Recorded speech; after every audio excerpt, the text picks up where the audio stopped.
Sou uma filha amada do Pai, em lutas e vitórias, contra a orfandade, a ansiedade, o medo. E bem recentemente eu percebi que contra o orgulho também, insegurança e o perfeccionismo. Eu sou a Ana. Não é fácil estar aqui na frente não, viu? Mas é para a honra e glória do Senhor. Falar da minha infância é fácil. Foi um período muito feliz da minha vida, foi um período muito abençoado. Eu nasci num lar cristão, num lar católico, onde o amor, o respeito, a união eram muito importantes. Meus pais sempre nos passaram esses valores. Eu brinquei muito, tive muitos amigos, inclusive uma amiga minha de infância está aqui, a Sueli, que faz parte do 30 Semanas. E eu tive o privilégio de conviver com pessoas que me proporcionaram afetividade, cuidado, amor, uma família estruturada. Minha mãe, ela sempre foi uma pessoa muito zelosa. Dedicou a sua vida a educar e a criar eu e os meus 3 irmãos. Eu sou a segunda, tenho mais 3 irmãos, todos, irmãos homens. O meu pai, ele é um homem sempre muito trabalhador, ele sempre muito honesto, daqueles, como a gente falava no meu tempo de criança, para quem é um pouquinho mais antiguinho assim como eu, honrava o fio do bigode. Então, eu cresci nesse ambiente e, apesar de passarmos algumas lutas na área financeira, o meu pai, ele sempre procurou trazer a provisão e a proteção para a nossa casa. Eu lembro bastante assim da minha mãe, quando a gente era criança, dela sempre conversar comigo, com os meus irmãos, sempre falando do caráter do meu pai, valorizando esse caráter, mesmo ele precisando, alguns dias da semana, ficar fora de casa, porque ele trabalhava num sítio, a minha mãe sempre trazia essa segurança na fala dela, que o meu pai estava ali trabalhando para cuidar de mim e dos meus irmãos. E ela, então, assumia toda essa responsabilidade de educar e ensinar aí as crianças, durante toda a semana. Então, esses ensinos, eles permearam a minha vida toda na infância, Foram os pilares para a formação de quem eu sou como pessoa. Quando eu estava na adolescência, por volta dos 12 anos, eu comecei a trabalhar meio período e a estudar no outro período. Pois, naquele momento, a minha família passava por algumas dificuldades financeiras. Então, os meus pais acharam que seria importante, naquele momento, eu poder ter uma renda e ter alguns benefícios com essa renda, comprando as coisas que eu precisava ali como uma adolescente. E, apesar de eu ser bem jovem ainda, eu já era muito responsável com as tarefas de casa, sempre obediente aos meus pais, com os estudos. Então, aparentemente, não dava nenhum trabalho. Com o passar do tempo, eu comecei a me sentir adulta, responsável por mim mesma. Comecei a perceber que era bom que eu, como mulher, tivesse o meu próprio ganho. E, apesar disso tudo, desse tempo, aí, a minha mãe sempre procurava conversar comigo. Também me senti preparada e madura o suficiente com essa trajetória para, aos 15 anos, começar a namorar. O que, na minha época, na minha geração, era bem normal, começar a namorar cedo, Isso era uma questão que acontecia com várias amigas minhas. Mas esse relacionamento, ele durou bem pouquinho, durou só 1 ano. Mas já foi uma grande situação, porque me causou uma grande desilusão. Na minha ingenuidade de adolescente, eu almejava namorar, me casar, ter uma família, E eu achava que isso ia acontecer logo comigo. Eu queria muito ter uma família, porque eu via, né, o relacionamento dos meus pais e também queria ter um relacionamento. Com o fim desse relacionamento, de 1 ano, eu comecei a me sentir inadequada, a pensar que tinha algo errado comigo. Por isso, o namoro não deu certo. Aí, abriu-se uma brecha bem grande para o sentimento de rejeição. Resolvi, então, passado um tempo, a começar a estudar à noite e arrumar um emprego, né, de período integral. Porque eu queria vencer na vida, ser independente, ter uma profissão, não queria nem saber de outro relacionamento. O tempo passou, agora eu já estava com quase 17 anos, encontrei um emprego novo, fui trabalhar, fui estudar à noite. E na empresa onde eu comecei a trabalhar, eu conheci várias pessoas, e dentre elas um rapaz bem mais velho do que eu. E ele cismou comigo, pegava no meu pé, ficava o tempo todo me rodeando, e eu tentando escapar de todas as situações. Mas chegou um tempo que eu acabei me deixando envolver. Então, nós começamos a namorar, contra a vontade dos meus pais e dos meus irmãos, que já conheciam o rapaz. Na minha ingenuidade, eu achava que sabia tudo o que eu estava fazendo. Afinal, eu já era quase de maior, sempre muito responsável, dava conta das minhas coisas. Eu era uma boa filha, não desobedecia os meus pais até então, né? E esse relacionamento, ele durou aproximadamente 5 longos e penosos anos. A palavra de Deus fala, né? Filho meu, ouve a instrução do teu pai e não deixes o ensino da tua mãe, porque serão como diadema gracioso em tua cabeça e colares ao teu pescoço. Provérbios 1:8-9. Então, uma quebra de princípios aqui.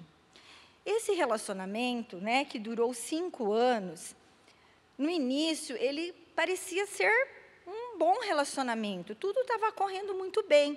Era um relacionamento normal de 2 jovens. Mas, com o passar do tempo, as pressões psicológicas, manipulações, traições que eu sofria, foram se tornando uma prisão para mim.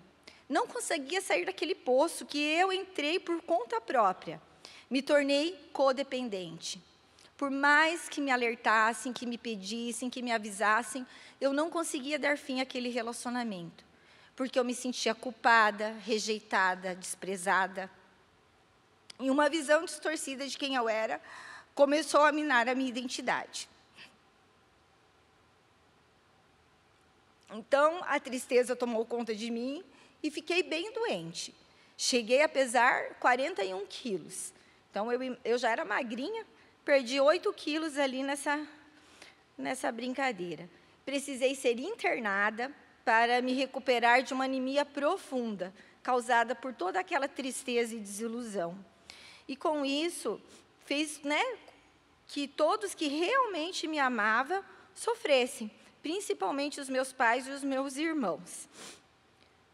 Sei que muitas vezes a minha mãe teve vontade de me dar uns tapas, acho até que ela deveria ter feito isso, para ver se eu tomava atitude e saía daquele caos. Mas ela não fez assim. Ao contrário, sei que a minha mãe chorou e orou muitas vezes por mim. Meus pais sempre conversavam comigo e me incentivaram a continuar os estudos. Eu já estava no período ali de fazer faculdade, né? Estava dando um tempo, mas precisava voltar. Apesar da minha rebeldia em relação ao namoro, eles sempre procuravam se aproximar e conversar comigo. Só queriam mesmo o meu bem. Então, depois de um período, entrei para a faculdade e isso me fez muito bem. Saí um pouco daquele ciclo, conheci novas pessoas, meus olhos, né, começaram a se abrir para outras coisas, mas não foi aí ainda que eu consegui sair de todo aquele enredo que eu estava. Foi preciso, né, conhecer realmente a Jesus para sair de toda aquela situação. Então, no período que eu estava fazendo faculdade, e ainda estava nesse relacionamento, um casal de amigos meus, eles começaram a conhecer a palavra de Deus, o Evangelho, começaram a frequentar uma igreja evangélica, e eles sempre falavam do amor de Deus, iam na minha casa, me buscavam, me levavam para ir na igreja. E durante todo esse período de amargura, de tristeza que eu passei, eles oraram por mim, outras pessoas também, e muito importantes na minha vida, eu sei que oraram por mim nesse tempo. E tenho certeza que foi isso que me sustentou. Mas a gente tem que entender que oração sem ação não tem sentido. E eu precisava ter essa ação. Então, um dia, depois de orar muito, Deus me deu uma coragem de pôr um ponto final naquela história. E foi libertador. Até que, enfim, reagi a todo aquele caos, colocando um fim naquele namoro. Agora, eu já estava com 22 anos. Então, esse relacionamento de 5 anos tinha um fim ali. Eu poderia ter saído dessa história e corrido aos pés de Jesus, afinal, eu já tinha começado a entender a palavra de Deus. Mas, infelizmente, eu não fiz isso. Levei mais 2 anos para aceitar a Cristo como meu Senhor e Salvador. Isso aconteceu na volta de uma viagem que eu fui para a praia em 2001 e sofri um grave acidente. O carro que eu estava bateu atrás de um caminhão, dando perca total. Naquele momento, lembro de ter pensado, morri, é só isso a vida? E ouvi a voz de Deus me perguntando, você quer ter uma vida comigo? Ou você quer morrer e ir para o inferno? Foi essa voz de Deus que eu ouvi. E imediatamente um filme da minha vida passou numa fração de segundos em minha mente. E pude ver em cada fase da minha vida, Deus me cuidando, me amparando. Naquele momento, há 25 anos atrás, eu aceitei a Jesus. Comecei a me relacionar com Ele. Por conta do acidente, então, eu precisei ficar 4 meses quase em absoluto repouso para me recuperar de uma lesão ocorrida em uma das vértebras lombares, que por um milagre não causou nenhum dano, até porque eu fui muito mal socorrida no momento do acidente. Neste período, o pastor Samuel Labanca e a dona Adelaide, esposa dele, que eram da igreja presbiteriana, os pastores que às vezes eu ia naquela igreja, e ia também nos grupos de célula deles, eles vinham quase todas as tardes na minha casa me visitar e pregar a palavra de Deus para mim e para a minha família. E a partir disso, fui conduzida a toda a verdade da palavra de Deus, pude me arrepender e receber perdão, e o amor de Deus alcançou também a minha mãe, os meus irmãos, e depois desse momento, todos nós nos batizamos. 3 anos depois, Deus preparou algo muito especial para a minha vida. Em janeiro de 2003, em uma viagem para o Rio Grande do Sul, eu conheci o meu esposo, o Mauro, através de uma amiga que tínhamos em comum, que era de lá, né, da cidade dele, mas morava temporariamente aqui em Cascavel. A gente brinca que ela veio só para unir a gente, porque ela ficou aqui só nesse período de 4 a 6 meses, e a gente acabou ficando muito amiga, e eu conheci o melhor amigo dela, que era o Mauro. Ficamos amigos, e aos poucos fui conhecendo seu caráter íntegro, e percebendo o grande homem de Deus que estava ali perto de mim, que Deus tinha colocado no meu caminho. Nos encontramos novamente em um congresso para jovens, que ocorreu em Santa Catarina. Eu já estava com 24 para 25 anos aqui. Em fevereiro daquele mesmo ano, e lá firmamos um compromisso de oração para saber se era a vontade de Deus que nós namorássemos. Ele já vinha orando há 3 anos por isso, e a partir do momento que eu entendi a palavra de Deus, eu também sempre orava por esse motivo. Em abril de 2003, começamos a namorar. Em julho, noivamos, e em janeiro de 2004 nos casamos. Então, dentro de 1 ano, nós nos casamos. Já somos casados há 21 anos, vai fazer 22. Temos um filho, o Pedro, de 17 anos, que foi também um presente de Deus para nós, depois de 4 anos de luta para engravidar.